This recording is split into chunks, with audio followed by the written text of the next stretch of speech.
What's cracking, guys? So, I want to do a follow-up video to my purchase of the Caballero Bandless flight deck. Now, the reason for my madness about this purchase, I've wanted a deck for quite a while now, and I wanted to get back into skateboarding. I just never did.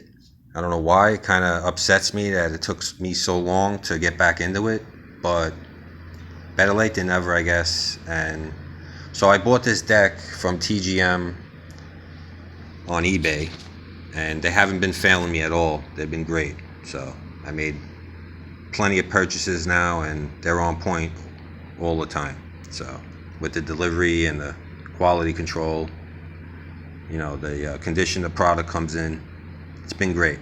But I bought this deck where I wanted no muss, no fuss. I just wanted a complete. I wanted to, receive it, and I had the intentions of keeping it budget friendly, and because I wasn't sure about the circumstance, me skating again, all that stuff. But when I got back on the board, huge smile on my face. It was like, bring back a lot of good memories, and I love it. And it's good exercise as well. I do a lot of different things.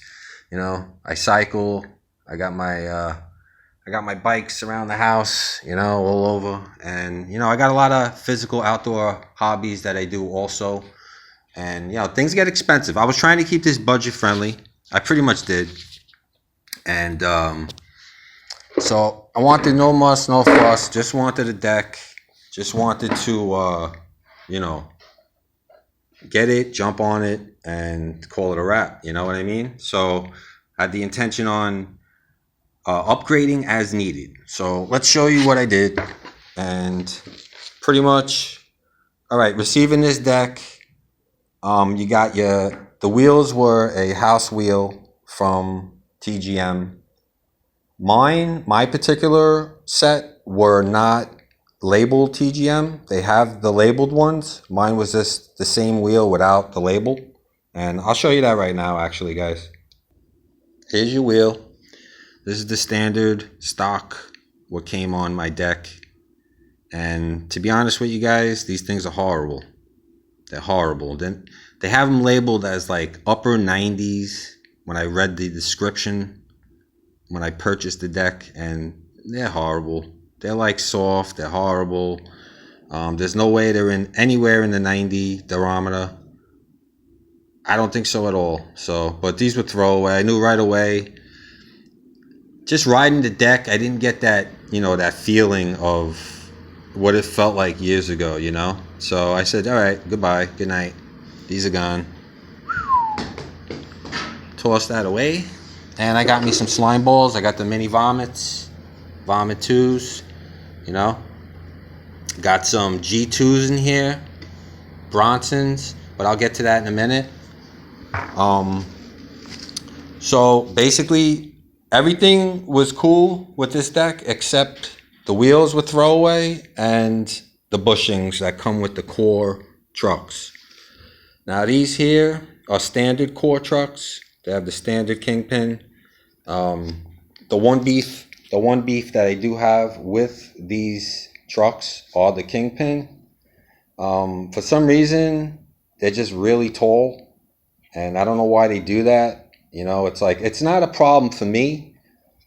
It's not going to be a problem for me because I don't grind much. I mean, as you can see, I do a little curb.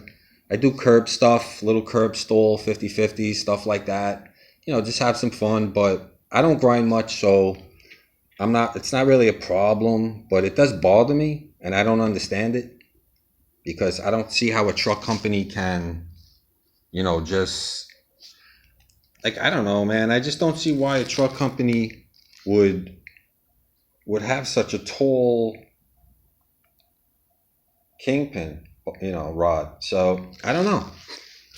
It's just weird to me, but I have no problem with these trucks. They're quality, they're lightweight, they turn well, they pivot really well. I have no problem with them. So I had the intention on buying independents. That's what I rode years ago, and that's what I loved.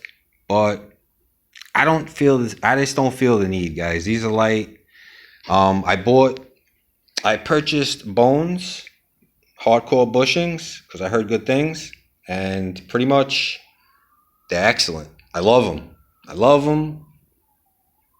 I love them. They just function. They just work well. You know, they just work really well right out of the box. It's like you get the tension. Like I had to go hards. I always like my board hard and stiff. I always like my my nut, you know, cranked down. But this here, this here looks like it's cranked down. If you look at the axle, if you look at the, it looks like it's cranked down, but it isn't. All of this really is like extra, like where you'll screw the nut on, right?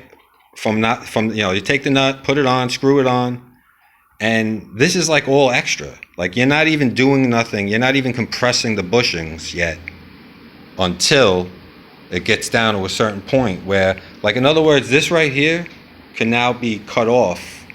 That's where it should have been from the start, in my opinion. But like I said, that's my only gripe. But the Bones hardcore bushings are excellent. I got a pair of hards. I started out with medium. Medium was too soft. I had to crank them down too hard. And also the way you mount them.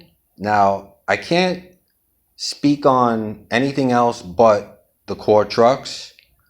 But when I pair the core trucks up with the hardcore bushings, they give you a certain way. Like they give you a certain way to mount, right? They tell you to mount it like take off the original hardware and the big washer that's under here, and take off the washer that's on top, and they tell you to use the washer on top that came with the bushings and use nothing on the bottom. They tell you to use nothing on the bottom. I did that in the beginning, and I found that with the medium bushings, the medium hardcores, I had to crank down the bolt way too much. It was way too soft.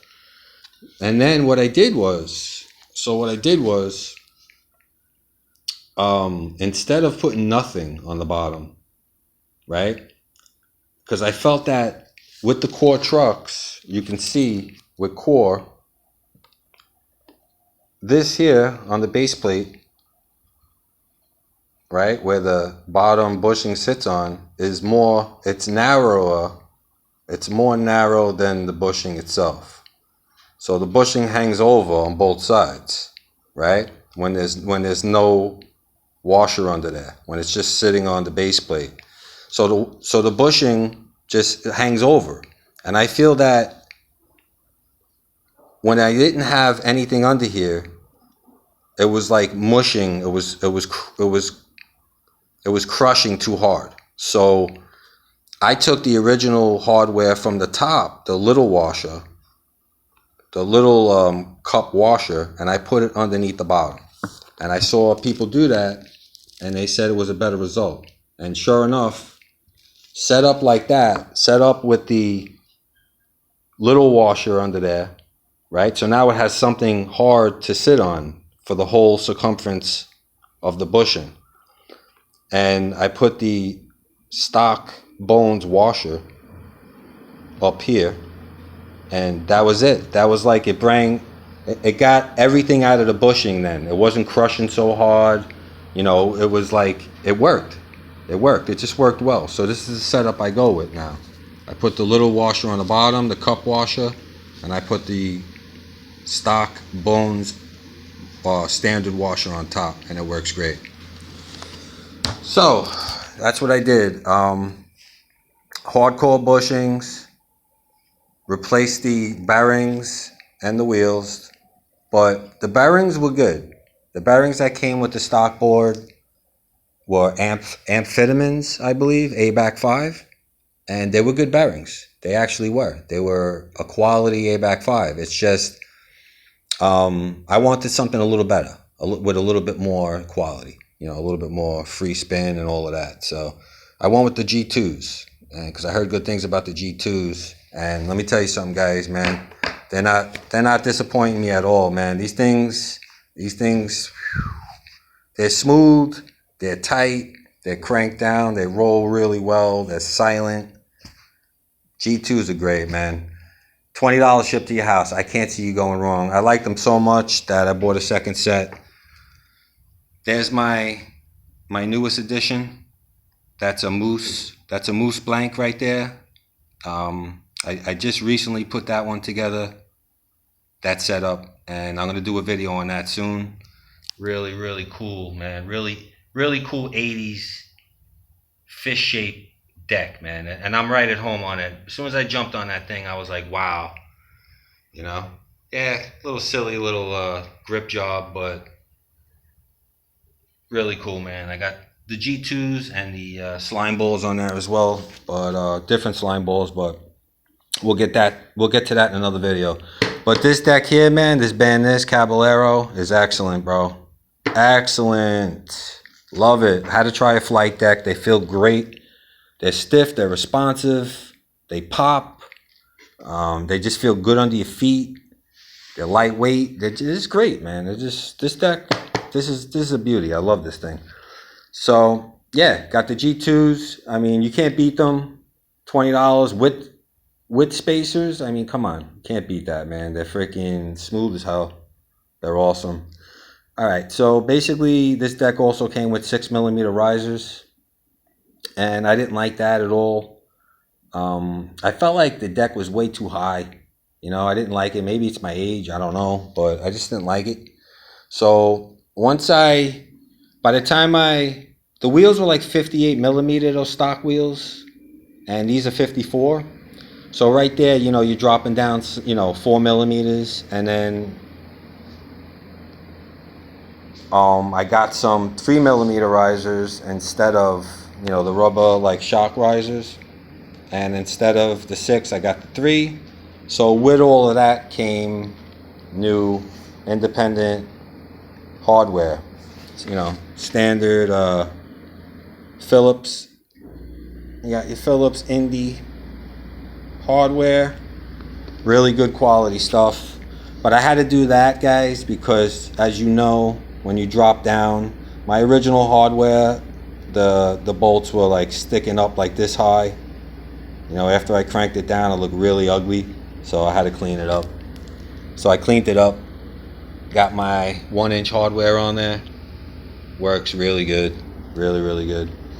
And that's it. And I must say too, guys, I mean, it's crazy because like after I did the wheels and the riser pads and everything, I think I dropped like a pound off this board, man, because